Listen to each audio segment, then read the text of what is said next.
রাত বাড়ছে, হাজার বছরের পুরনো রাত।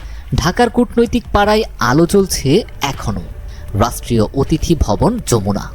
নির্জন করিডোরে দ্রুত পায়ে হেঁটে যাচ্ছেন সরকারের প্রধান উপদেষ্টা প্রফেসর ইউনূস। তার টেবিলে রাখা স্ক্রিনে তখন ওয়াশিংটন ডিসির এক ভিডিও কনফারেন্স লাইভ স্ট্রিম চলছে। অপর প্রান্তে ইলন মাস্ক, বিশ্বব্যাপী প্রযুক্তির নতুন দিগন্ত উন্মোচন করা এক অসাধারণ মস্তিষ্ক।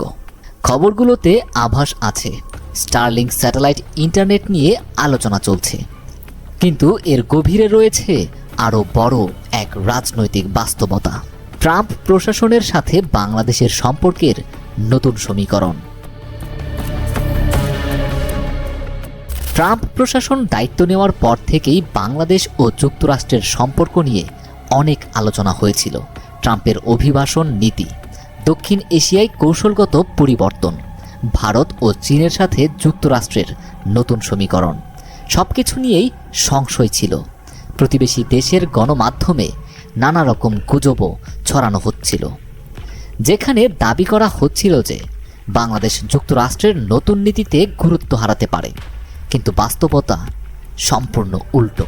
বাংলাদেশ যুক্তরাষ্ট্র বাণিজ্য চুক্তি নতুন গতি ট্রাম্পের দায়িত্ব নেওয়ার পর প্রথম এক মাসেই পেয়েছে। বিশেষ করে এলএনজি আমদানির ক্ষেত্রে বাংলাদেশের সবচেয়ে বড় চুক্তিটি হয়েছে ওয়াশিংটনের সাথে। এবার আলোচনার কেন্দ্রে এসেছে স্টারলিংক স্যাটেলাইট ইন্টারনেট। ইলন মাস্কের স্পেস এক্স মালিকানাধীন স্টারলিংক স্যাটেলাইট ইন্টারনেট ইতোমধ্যে বিশ্বব্যাপী নতুন যুগের সূচনা করেছে।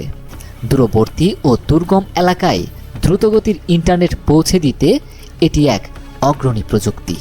এর আগেও বাংলাদেশে স্টারলিংক চালুর আলোচনা হয়েছিল, তবে তা আটকে গিয়েছিল আগের সরকারের কঠোর নজরদারির নীতির কারণে।